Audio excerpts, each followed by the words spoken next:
The thing about gaining energy is that when you gain energy, you actually see more opportunities of your authentic self coming out in the world. What I've learned is like there's this myth, and it says that like kids, teenagers should eat whatever they want and they should focus on eating healthy when they're older.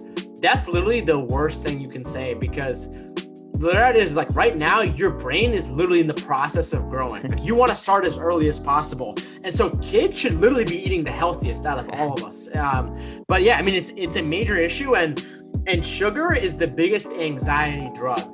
Like literally, if you want to greatly reduce your anxiety, cut out all kinds of industrial sugar, cut out candy, all these sports drink sodas. Like if you cut those things out, it's going to be a little painful at first. It's going to suck.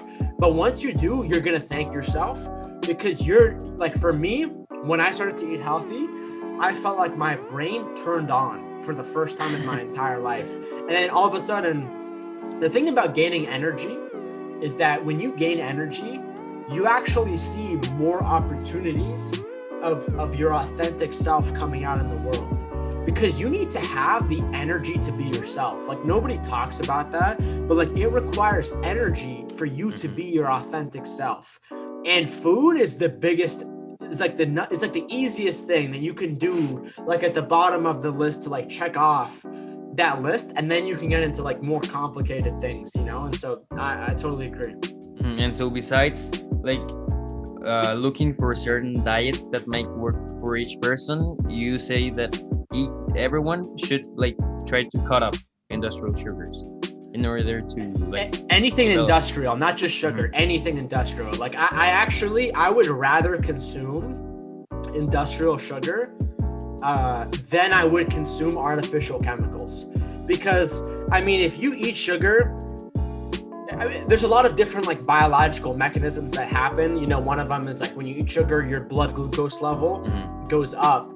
And the issue, what happens is like if you eat that, you feel good for 5 minutes, but then there's an energy crash, you know, an hour from now. And a lot of the times for some people, when they have that crash in energy, their brain signals an alarm system, because it's saying, because our brain runs off glucose largely, it's saying, oh my God, there's an energy depletion, something wrong is happening. And so for some people, that may trigger anxiety or depression like symptoms. And so, but what I would say is you remove industrial chemicals, because industrial chemicals can have a bigger effect on people in ways that we don't even know. And like, for example, like one of the great ways to look at this is if you look at Europe, the European Union, and you look at how, like their regulatory body, they look at like their government, how they regulate things.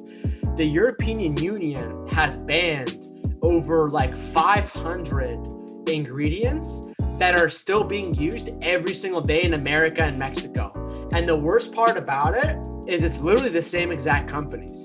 And so, for example, the same company, like I'm not going to mention any names, but the same major corporation that creates the junk food for all over the world, they'll create an American Mexico version, and they'll create a UK European version. And the European version doesn't have the artificial ingredients, colorings, dyes that have literally been banned, because it's been shown, like there's so many different things. Like there's studies that show different chemicals can cause all kinds of things, from behavioral problems to ADHD to violence. Like there's so many different things.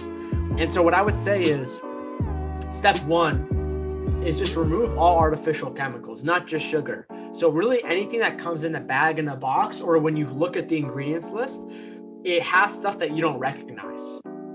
It has things that aren't like natural ingredients, right? And natural food, you want to just be eating stuff that has grown in the ground or has been walking or swimming in underwater or in the ground. That's the most basic way to look at it. And then if you really want to be like specific and you have the money, then you can get this thing called a gut microbiome test, which I recommend one from a friend of mine owns a company. His name is Naveen Jain. I don't know if you've heard of him. He's like a billionaire, and he has this company called Viome.